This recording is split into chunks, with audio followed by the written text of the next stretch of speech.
It's Dave Isaacs for jamplay.com, and welcome to Melodies from Scales. I almost flipped that around. I hope you've been enjoying this course. I hope you also are keeping in mind that if this seems like it's a lot of thinking behind everything we're doing here, memorizing scale shapes, getting to know the sounds of scale degrees, all these different things, it is a lot of brain work in the beginning. But you really want to keep in mind that this is skills-based. You're building a library of information in your head and an ability to work with that information. This is really all we're ever trying to do. If you've been following this course or if you've watched any of my other videos, you know that I really believe that it's all about vocabulary and skills. That the more you can put in your head, the more knowledge you have about music, the more options you have, the more articulate a player you're going to be because you're going to have different things to say. You're not going to repeat yourself. At the same time, there are lots of players that have a style and a sound, and that's the way they play, and people love them for it. So there's absolutely nothing wrong with that. So if the theory aspect of all of this has been challenging for you, I just want to reinforce the aspect of theory is simply giving names to sounds. That's it. And so when I'm talking about a major third or a minor third,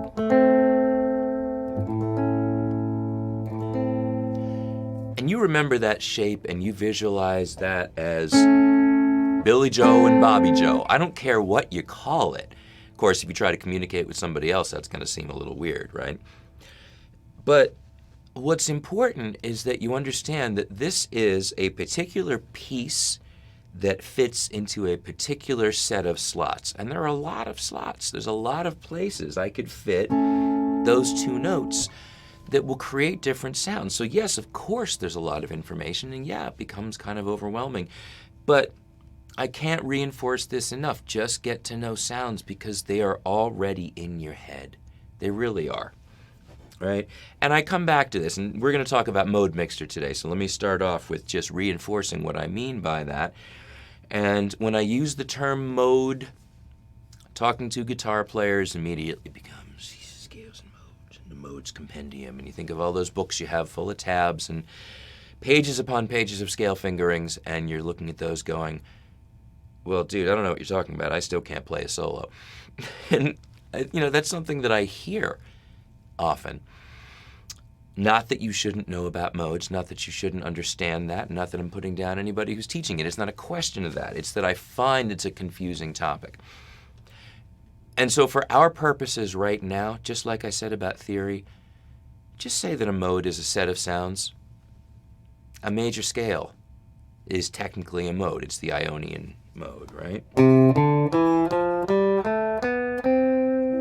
It just happens to be the most familiar of all because it's do, re, mi, fa, sol, la, ti, do, and you've probably heard that your whole life. One way or another, even with those syllables, right? That's one of those things that I find that even if people don't know what it is, if I just say do, re, mi, whether they can sing or not in their mind, in their musical ear, they're hearing do, re, mi, or whatever key it is. So just keep that in mind. So if I say mode mixture, what I really mean is that in the context of a larger key or key center, I'm going to vary the flavor of sound that I'm going to use. So let's reinforce something for a moment here. A chord, A minor chord. Now the difference between them is one note.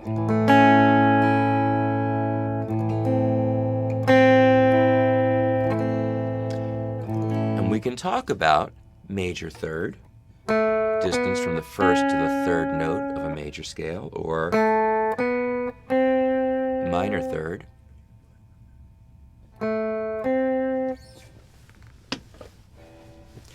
Major third, minor third. Right?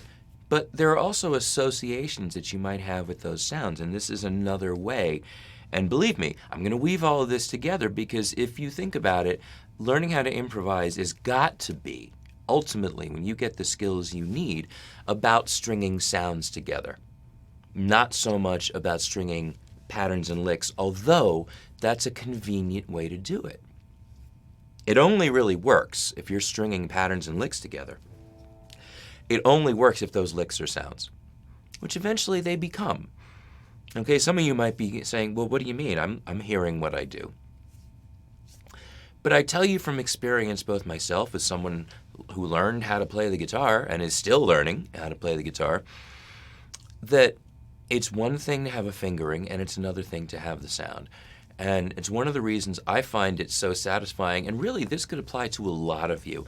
If you've played guitar for a length of time, even if you never got good, if you played in a band in high school, and that was 30 years ago, go back and listen to those songs you played. And you're going to hear them differently than you did. You're going to hear them with more sophisticated ears. This is what you have to rely on. And when it comes to, many of you have heard me say this before, if someone is gifted in music, it has a lot to do with their intuitive understanding of the sounds and their ability to put them together. It's no different than an articulate person who speaks well, has probably read a lot and listened to a lot of speaking. And whether they've studied grammar or not, and I'm a good example of this because I hated grammar in grade school, and I still couldn't even tell you what a past participle is. I don't remember what all that stuff is. But I read and I write and I listen and I speak. And this is the way that you improve your abilities on the guitar. So you have to just do it. And you have to freeform to some degree. You're never going to learn to speak articulately off the cuff by just memorizing things. And the same goes for the guitar. So anyhow, I was talking about major third and minor third as sounds.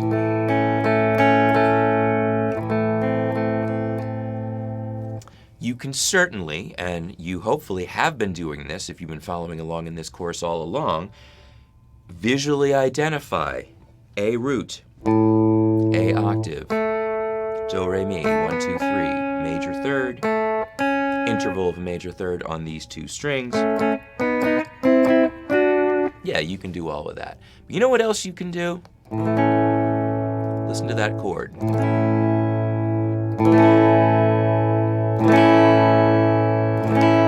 Now your ear is very likely being drawn to that high E because the high note tends to pull the ear. But if you've got any kind of a musical sense, or let me rephrase that. If you've been developing the strength of your musical ear and your musical intuition, you should hear a key center and recognize that that C sharp and E are secondary to the A in that A is our musical home. I'm not done until I get back there. Again, that's part of the sounds you recognize. You know what a seventh sounds like when I stop on it.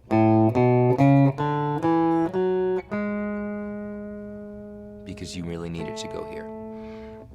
Familiar sound, right? So listening to this chord again, and I bring out that major third, and I ask you to think about Three Blind Mice.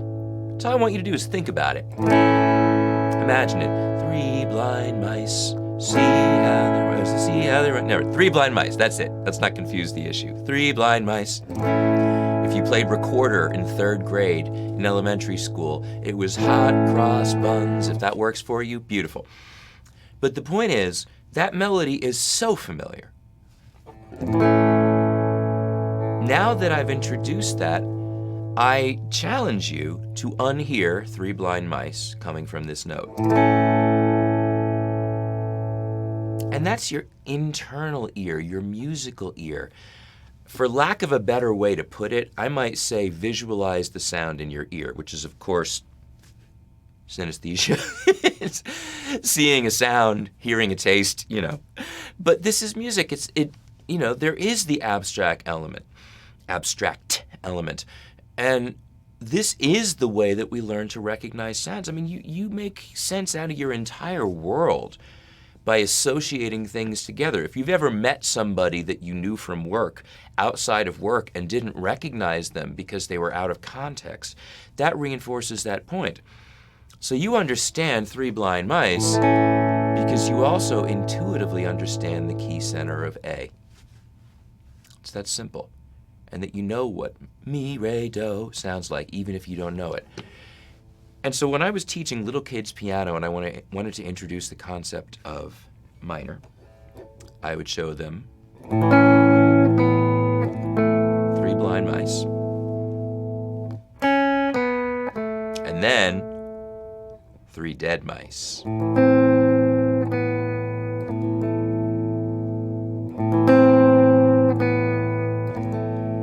And I would certainly get a laugh out of a 9-year-old on that. But you can hear it, right? I mean, it's the reason it works. Three Blind Mice. My point being that major and minor are fairly recognizable sounds. I mean, there's also the simple happier, brighter, darker, sadder. But that's what you're listening for. And if you perceive that as different from happy, sad, or blind mice, dead mice, I mean, whatever works for you. And then, for the purpose of actual improvisation on the guitar neck, we're going to make sure that we've located these notes. I'm going to go up here. Now, we do have a reference tab, which is not giving you any licks because I just want to remind you a few things. I want to remind you what the scales are. First of all, just reinforcing to you the chromatic scale, and I'm going to come back and talk about the significance of this in a second. But the chromatic scale doesn't really have a beginning or end technically. What you have there in the tab is simply starting from E and hitting every note in order. So that means naturals, sharps, and flats in sequence. It's a series of half steps. So that was a 2-octave chromatic scale. 1-octave chromatic scale is any time you go along one string from open string to fret 12, right? So I just wanted to reintroduce that idea and to point out that a lot of these mode mixture notes, I mean, specifically we're starting with talking about major and minor, but all those other notes are available to you. They're all part of the chromatic scale, and every one of them is a neighbor to a chord tone or a scale tone, something that does fit the key. And so we're going to explore how we make these work. Let's reinforce once again a couple of fingerings for A major. I'm going to be playing over an A vamp track. And I'm going to use 2. Since we've spent so much time in this 4th/5th position, I'm going to use this one. So this is the first one on your tab. Better be familiar by now. If it's not, go back and study. I also hope that by now you are recognizing, at the very least, 1 to 8. Right? So that's root and octave. And hopefully, 3rd, 5th, 7th, 9th. They're all distinctive. But we're concentrating on the 3s right now. 3 blind mice. Hear it? Versus the minor 3rd. 3 dead mice. Right? So when I say I'm going to play over a vamp, it means we're staying in one place on one chord. When I say it's an A5 vamp, I mean that it is not major and it is not minor. It's like a power chord. It is neutral.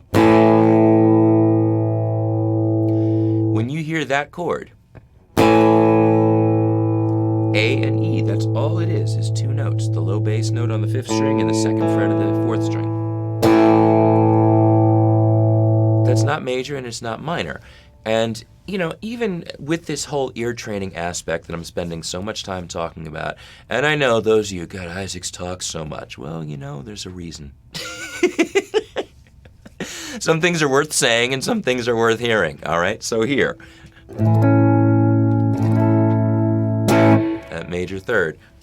As we're doing all of this, remember, theory names the sound, listening for a flavor, learning how to recognize things. And so when you hear something like this fifth, that's a distinctive sound too. So the vamp, the guitar part in this vamp was something like...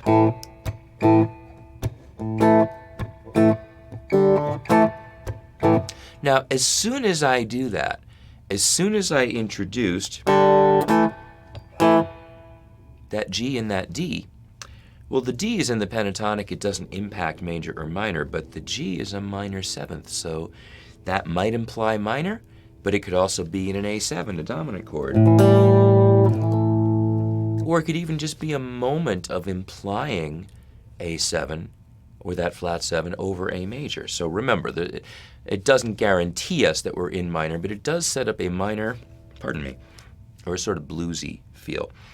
Now, I'm going to start off by just playing the track and then playing first a major scale and then a minor scale. And I'm going to do both fingerings of each. And I will phrase a little bit, but basically I'm keeping it simple right now.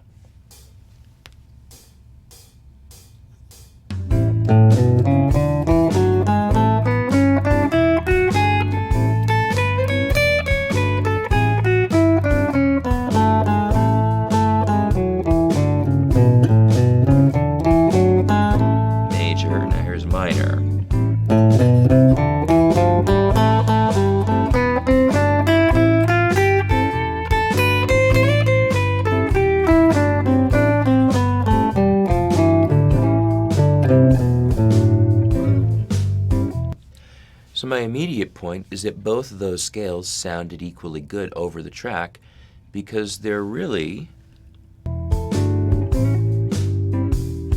Oh, but you see, I tricked myself there, didn't I? Because...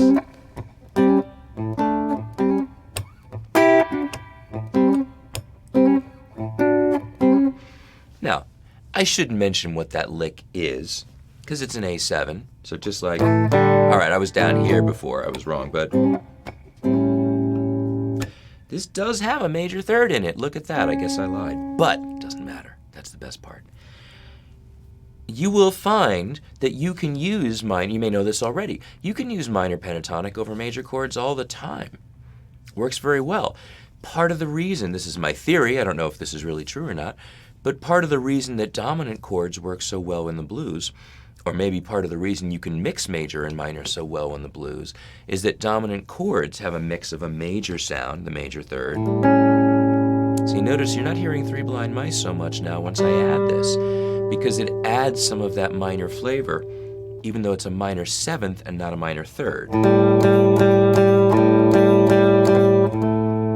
Make sense? But again, so if I play straight major, brighter, happier, Three Blind Mice.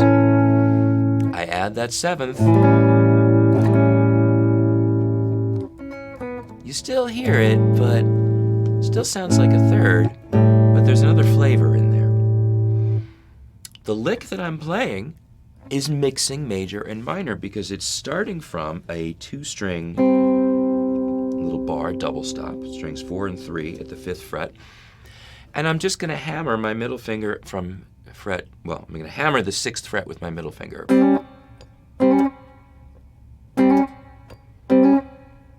And so it creates this nice 2-note, or 3-note if I'm hitting the low A, minor A7 chord. And then, now even this little blues lick, that's implying A7. Passing note with a D and an F sharp does imply maybe A major, maybe A dominant, maybe Dorian because of this major 6. So there is still a level of ambiguity here, even though it's not just a straight up A5. we'll deal with that as well.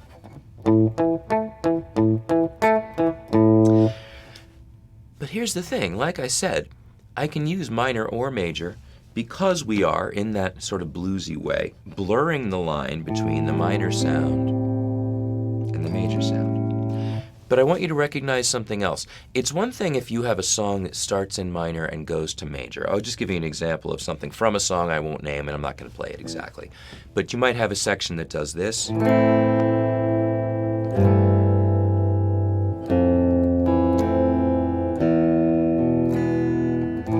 Clearly in minor, A minor with an F bass, an F major 7, and E, and all of a sudden,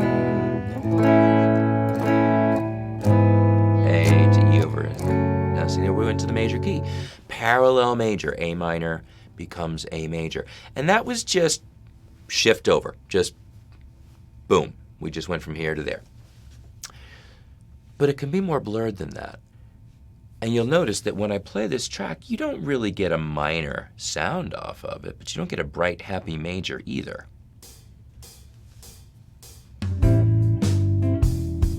Now I'm going to give you a little pentatonic over this, minor pentatonic, emphasizing my minor third.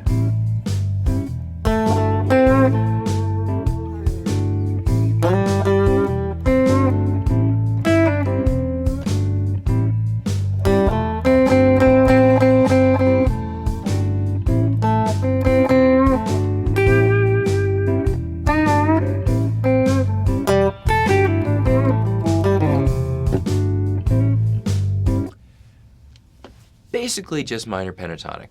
You may have noticed, though, that I was playing a little bit with very small bends. I never bent up the half step to C sharp. Maybe it moved this much. And on the third string like that, it's going to be a little pull. If I'm doing a quarter tone bend, just a little flavor bend, I'm just moving towards the floor. Turning. Hold the string down with the whole arm. Very little effort. Instead of this, you can do it this way if you want to, but why? You're working twice as hard. Anyway, I can use that minor note. I can use a straight major note. Now I'm just going to go straight A major pentatonic with maybe a couple of passing notes.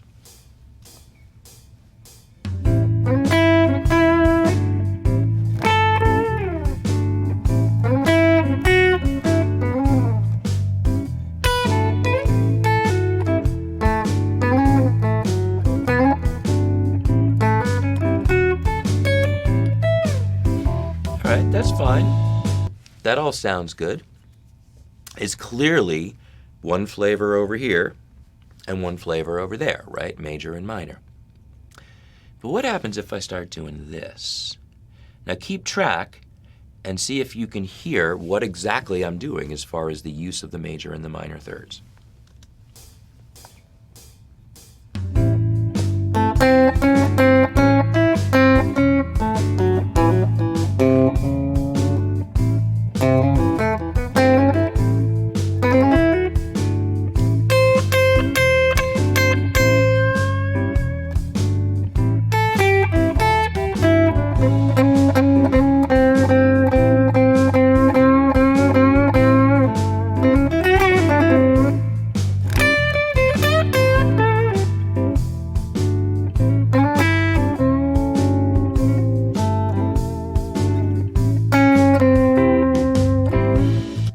Now you may have noticed, I hope you could hear the difference between the straight minor pentatonic licks and the ones that were using more of a mix.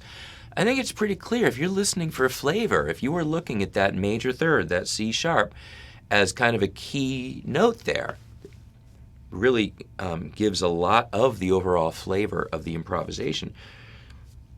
That should be pretty clear when you hear it.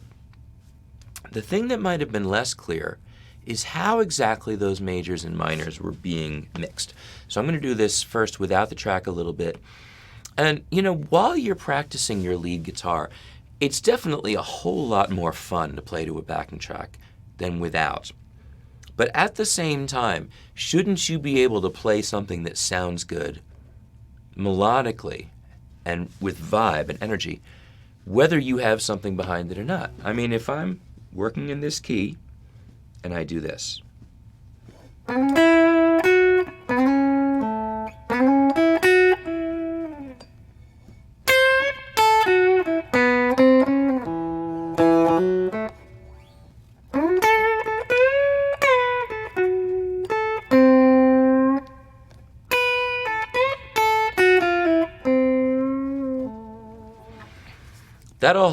that holds together very nicely as a melodic improvisation.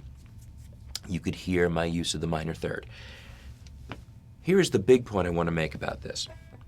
When we use that minor third as an approach to the major third, like this,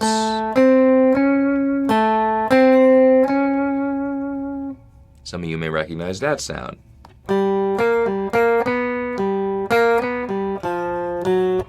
Get that kind of thing. But generally, we're using this minor third as a setup for the major third. It's acting like a leading tone. Wait, more theory. What's a leading tone? A leading tone is do, re, mi, fa, sol, la, ti. Please take me home because I can't hang out here all day. Now we resolve. That's a leading tone. It leads, it points to that next note or next chord.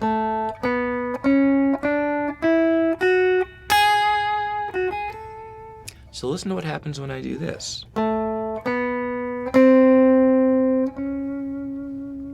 It has that same push, that same sense of we're going somewhere, and the longer you make me stay here, the longer we're waiting to resolve.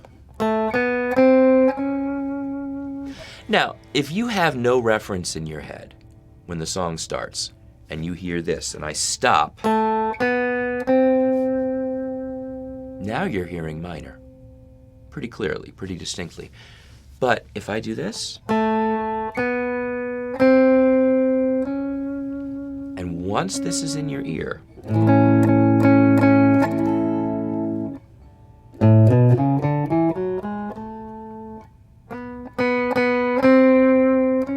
again, walking up from the root A, it doesn't sound like that here we are on the minor third. It sounds like we're on our way up. Ba-da-dee-da. And you've heard lots of melodies that do stuff like that, incorporating pieces of the chromatic scale. Look. What does that mean to us, really? That functionally, and when I use the term functionally, what I mean by that is the way the note or the chord is directing your ear, is setting up an expectation in your head of where it's going next. That's what function means. And so when you learn theory, I think it's really crucial to understand theory through the lens, in the context of function, okay? Because that does have to do with how you name things. So if I say this note is a minor third, sure, we get that. If I say it's a sharp 2, you're going to go, what? Why is it a sharp 2? But it's because it's leading from 2 to 3. And I think that implies the direction of it, because we're not trying to say that it's minor. We've reinterpreted it. And that reinterpretation will happen every time your background changes, anytime the setting that you're playing over is not the same. So again, back to this idea that there's 1,000 things, so many things to learn, but you don't worry about that. You take one thing at a time. Right now, I'm in one position, just identifying 2 notes. So I'm going to play again over this track, and the other thing that I'd like you to notice here is the way that I can approach major from minor, and it pretty much always sounds good. But if I try to approach minor from major, it doesn't work so well. Check it out.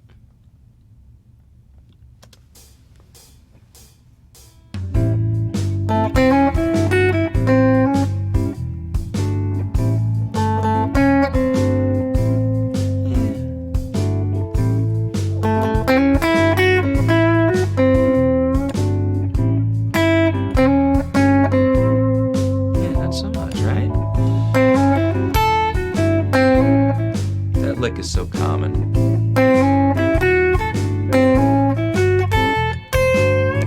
Got a high third here too. 1, 2, 3. Felt minor, didn't it? But if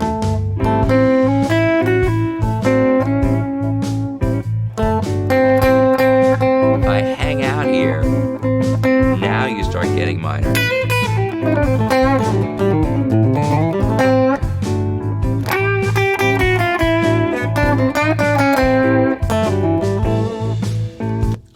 You may have noticed that towards the end of that, I was using more chromatics. Not the complete chromatic scale. That's too much. That's sort of taking away your harmonic ground a little bit more than I think we want. But with that said, pieces of the chromatics that you can fill in sound fantastic. Let's look at this.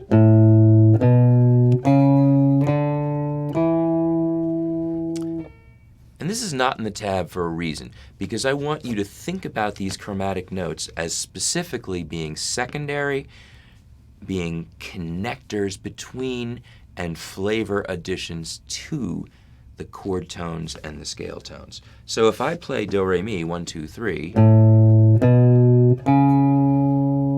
but I want to get there like this, just hitting all the half steps.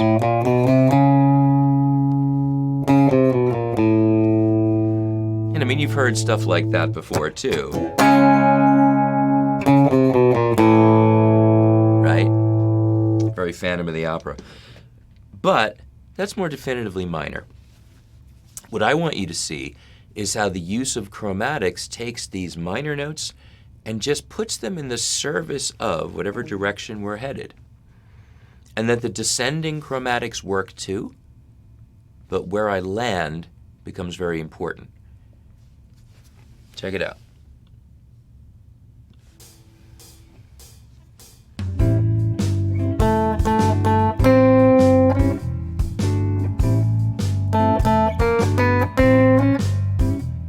Or maybe I go here and then chromatic. Chromatic. Come down. Skip one. Sounds good.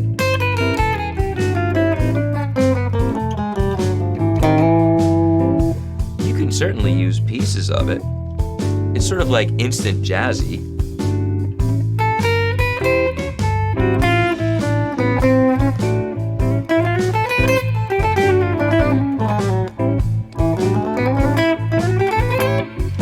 So it sounds good, there's a place for it, but more importantly, using both scale tones and chromatic notes as connectors, and this without even necessarily having to think much or think at all about the theory, as long as you still have your primary foundation spots, your pillars, your root, your third, your fifth, which hopefully you've been practicing identifying. So again, looking for specific chromatic sections, and there are certain things that are going to come up a lot. The 1 to the 3. Or just maybe my only chromatic move is adding in the sharp 2/minor third. Because we do want to hear a variation, a mix of whole and half steps, as we're accustomed to hearing to create a scale. But if I want a straight chromatic, as long as I don't make a big deal out of that note, or it's just going to put us into a whole different category. But it could still work. If I do this, clearly it's creating tension, da da da da, and it wants to resolve back. Whether it goes right back or whether because there's a very good chance that where you've heard that sound is in maybe one of those two settings. So anyway, chromatic options. All the chromatics 1 to 3, or just including the minor third versus / sharp 2. Which is a good sound. Chromatic everything.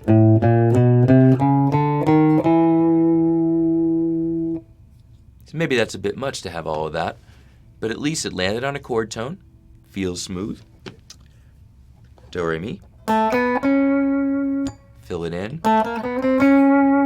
Fill it in partially. Fill it in completely. Fill it in partially this way.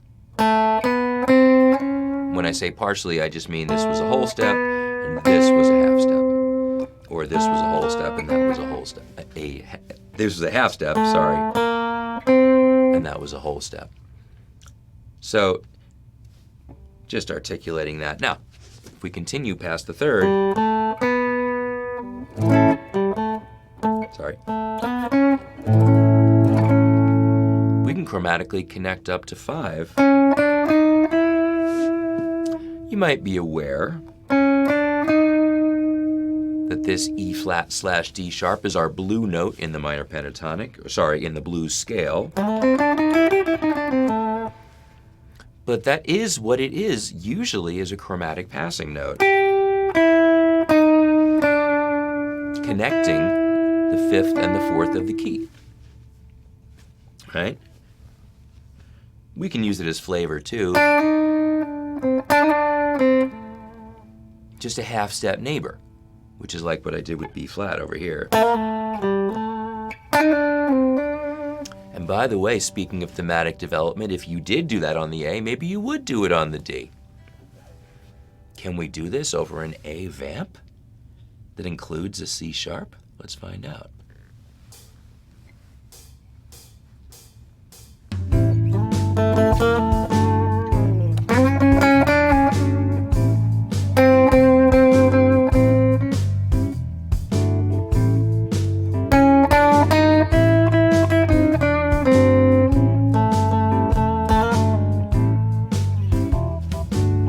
Obviously,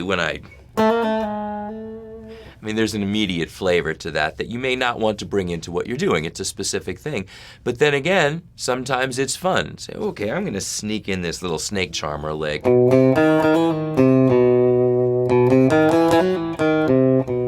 you remember that. Maybe you do, maybe you don't, doesn't matter. That note's there for that flavor.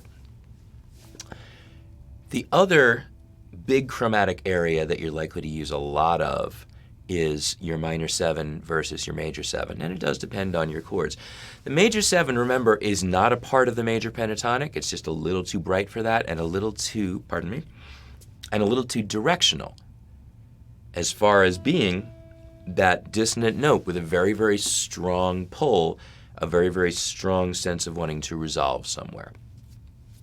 It's part of the reason it's left out of the major pentatonic. The other notes are a little more neutral. They work more easily over more different things.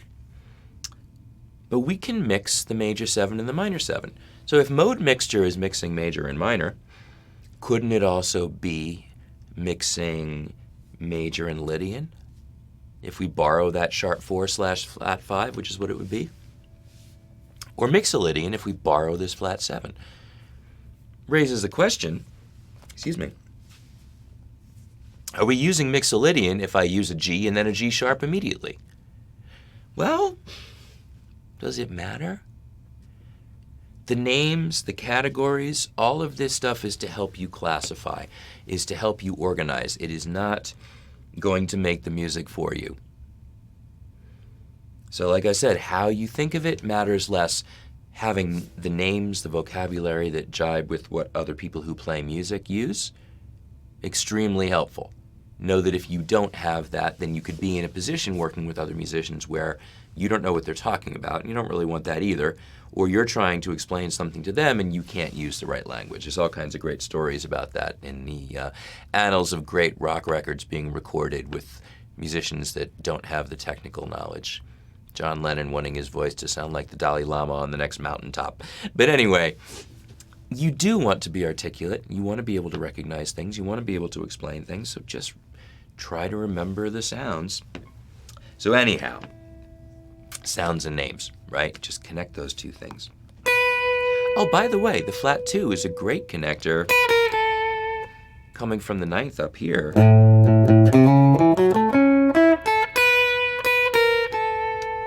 And it fits perfectly, even though if you tried to play it with an A major chord, it's gonna fight. It's not gonna sound so good. But it's got such a strong pull we're very clearly moving down. And when you start playing with things like mode mixture, with varying the scale you're using, this is absolutely what you're playing with. It's flavor, it's atmosphere, it's vibe. Okay? Now, there's a whole other much larger topic about how you deal with changing chords and mode mixture in a song where the chords are actually changing, right? Because here they're not. And that's beyond the scope of what we're going to do in this lesson, but just know that the basic premise is the same. And one of two things is going to happen, very possibly both to some degree, is that the familiar chords you know and use a lot, you will get to know the scale degrees, and you will get to know when you're playing around them. That's one thing that happens. The other is that you simply intuitively absorb and you experiment and you try this and you try that. You can also just memorize the shapes and do all the math. I know some people do better that way. If you're that orderly, if you need to have everything indexed on the shelf, labeled, so you can look up at it and see where everything is and pull that right piece of information down, great. That's fantastic. But I'm still reinforcing the idea, the ability to do this stuff in the moment. And when I'm really improvising, I am not thinking so much about which scale I'm using. Honestly, most good players aren't. But it's helpful practice. And as I said, just like with learning how to speak in public, you just have to do it. You have to do it a lot. There is no way around that. Okay, so I am going to give you an improv over this A vamp, and this is the one with the A7 lick. And I'll start off strictly major or minor pentatonic, and then I'm going to go from there to major, and then I'm going to start mixing. And I want to see if you can recognize what I did, and we'll talk about it on the other side.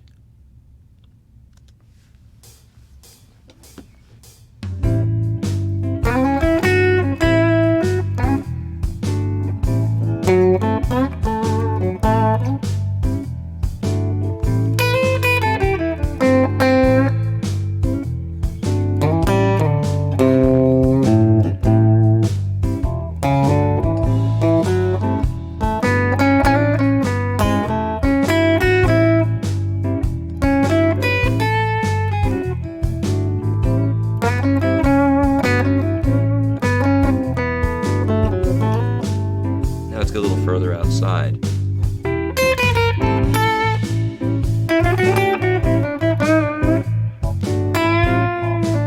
Straight up minor. Little Lydian.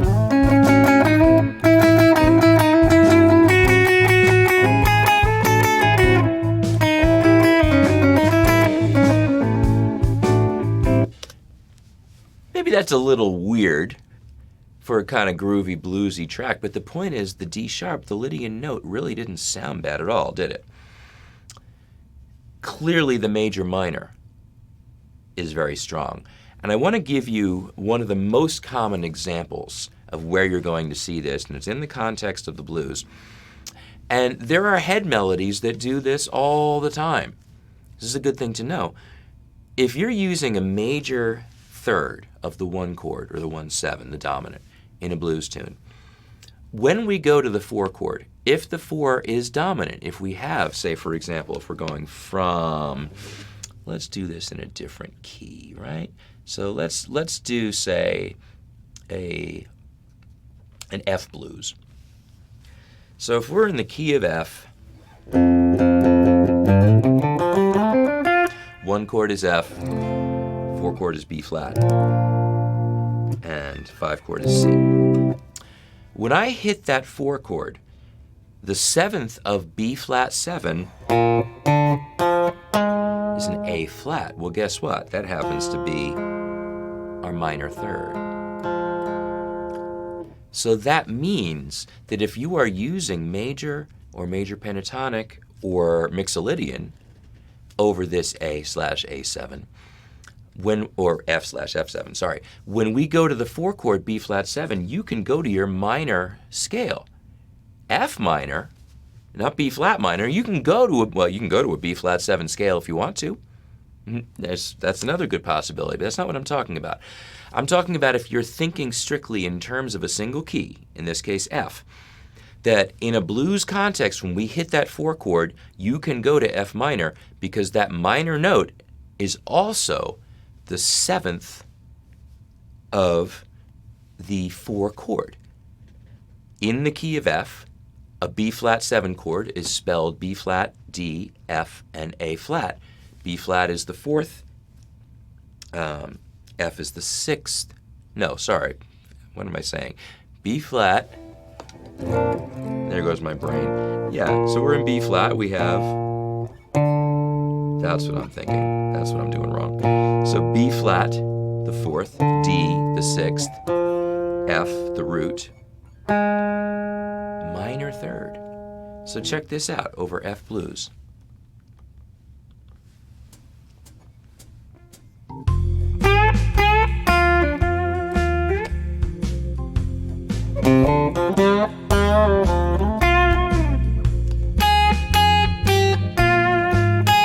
I can go back. Mix. Look at that nice bit of chromaticism right there from the minor, which I can use over the 1 chord, but into the major. Minor. So the minor pentatonic works fine, and then mix.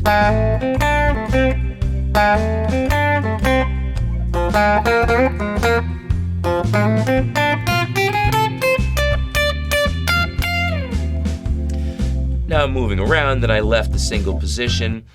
But, you know, when I give you these positions, as I continue to say repeatedly, it's just to organize you. And I should mention this too. We've spent so much time dealing with scales and positions, and you do tend to learn them in positions because it's the most logical way, in my opinion, to order the areas of the guitar neck. I find that stuff very helpful. Combine that with the sounds, and you're in pretty good shape. But the thing is, real improvisation doesn't generally happen in position. We definitely move around. So how do you, question is, how do you learn how to do that? What we're really talking about doing then, in terms of being able to connect positions, is to have your mapping work be thorough enough that you at least have foundation notes in every area of the neck. So if I'm looking for my A's, I know I've got one here. Because when I practiced my scales, I reinforced.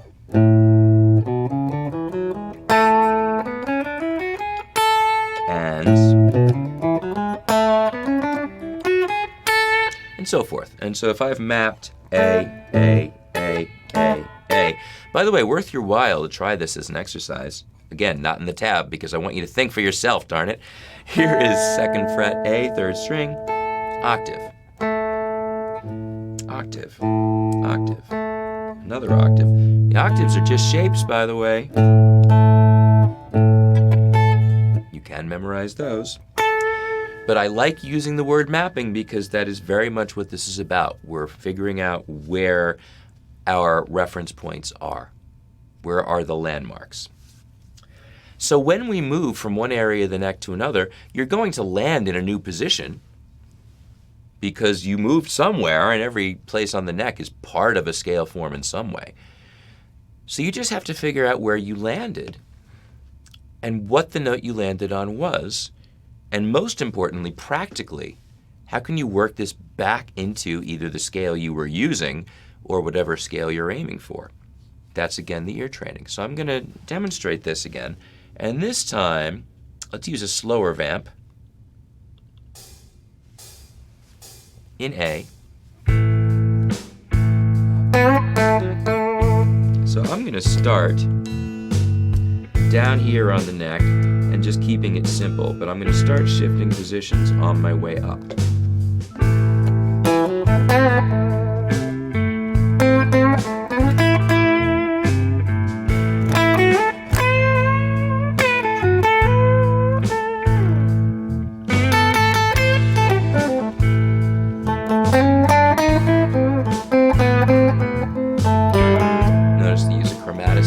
again.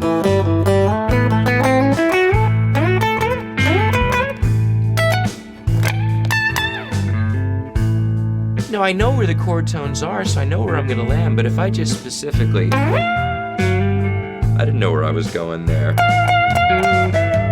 Ended up on a flat 6, so it's a little funny, but...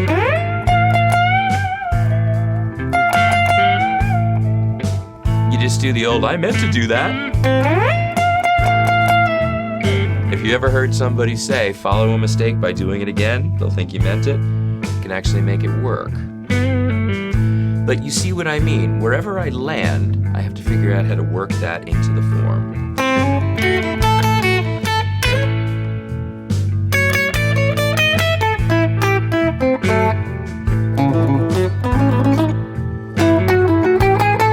And if I hit a bad note, chromatics.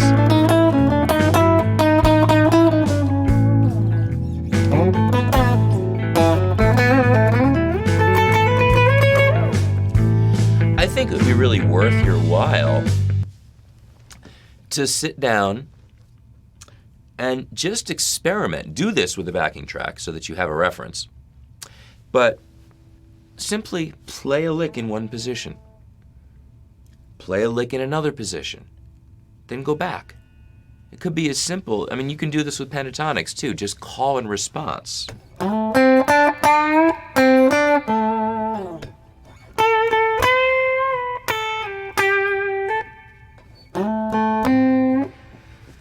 And of course, that's just jumping from box to box. But then you start seeing the connectors between them.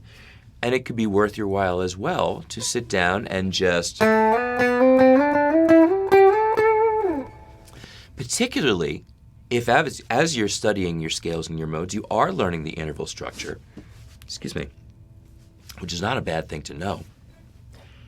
And just to be able to say whole step, half step, whole step, whole step, whole step, half step. Talked about this before in this course.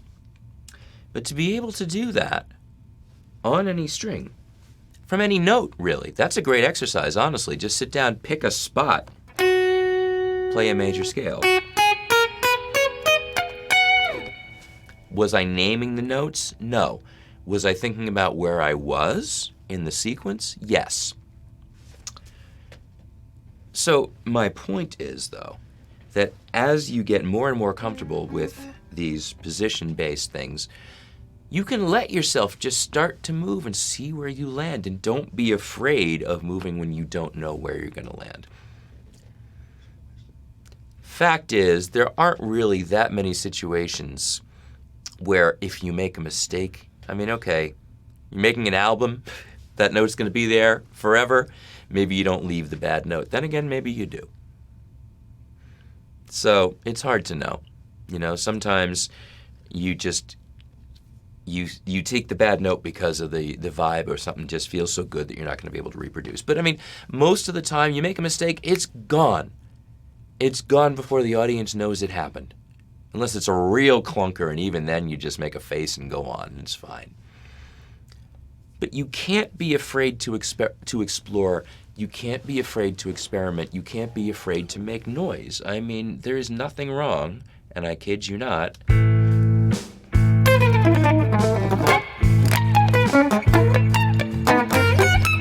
Of course it's ridiculous, but if I just want to think about rhythm and phrasing, there's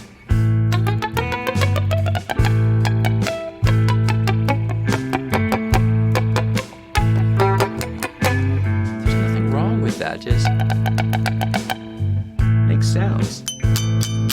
I don't care if it's goofy, just to free yourself up.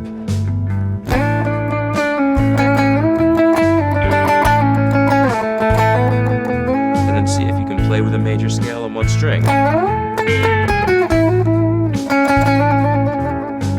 Develop that sliding technique while you're at it. Ooh, look, C minor 7th. I didn't plan that, but let's bring that out. And of course, chromatics on one string are very easy.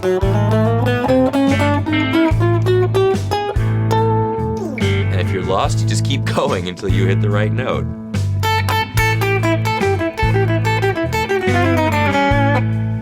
because you're gonna hit one.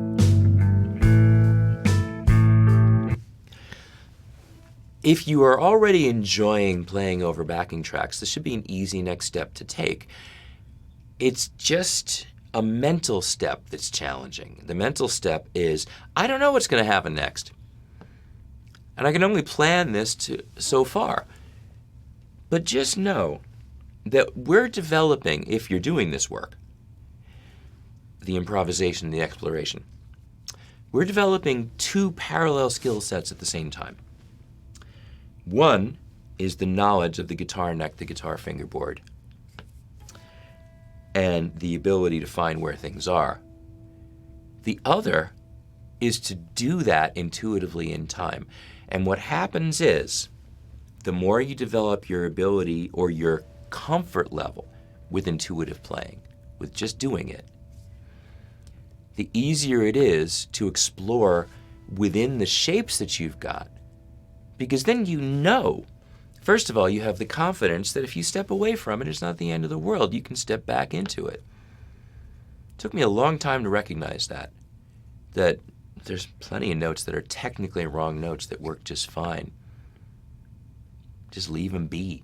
But I mean, if you have the confidence that you know those scales, but you're also not afraid to depart from them, then you're not afraid to try things, and that really is the thing that probably matters most of all. So, these two parallel tracks, and this applies to virtually, I would say every aspect of guitar playing.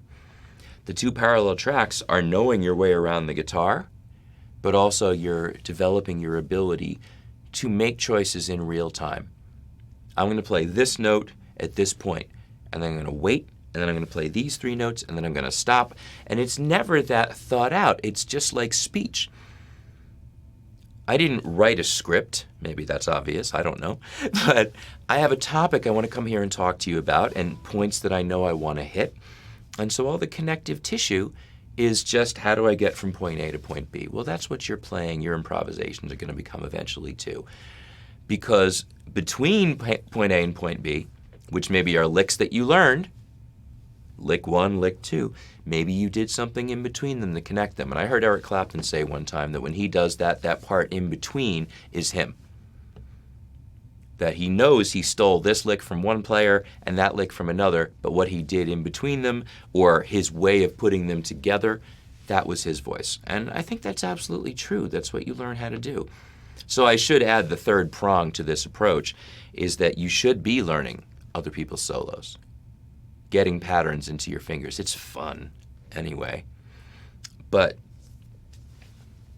knowledge, how other people have used that knowledge, that's transcribing, learning solos, and your ability to use that knowledge in real time on the spot. 3 different sets of muscles. Hopefully, as you're practicing, you're making an effort to flex them all. And all of this comes together to make you a better lead player, a more melodic lead player, someone that has more to say, and ultimately, that is what all of this is about. So do not be trapped in your boxes, but recognize that they serve a purpose. Do not be trapped by the theory, but recognize that it serves a purpose. We can just start to narrow down the infinite possibilities into a handful of common ones, and we build from there. So do we have questions today, or have I been that good at explaining everything? I've got a couple questions here. Okay, let's go ahead and do that. First one here. Would you say this mixing concept is more prevalent in blues? It's very prevalent in blues and easy to find. I'll give you 2 easy examples. Listen to Freddie King's Hideaway, which mixes major and minor pentatonics within a couple of bars of each other in some places. Listen to the Allman Brothers' Stormy Monday. You'll hear quite a bit of that. So it's very prevalent in blues, but it's something you hear in other music. I mean, the chordal kind of mixing between major and minor, the Beatles did that sort of thing all the time to very, very creative effect. And so generally, if George Harrison was playing leads that did that, he was going with a chord change. Like there's a bit in, I don't remember the exact solo, but there's a lick that goes,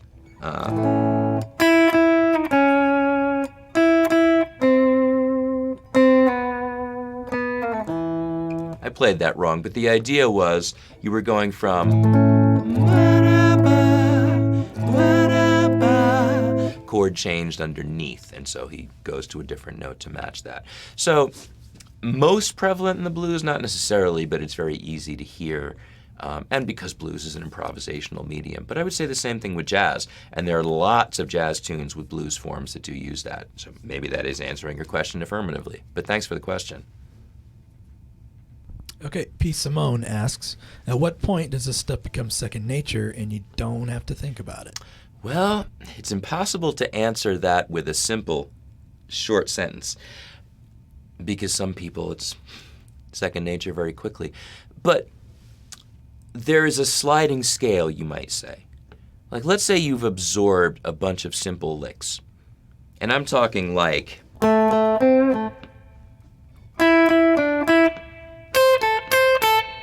2 and 3 note licks. And if you've seen any of my improv work on Jam Play, I talk about stuff like this a lot.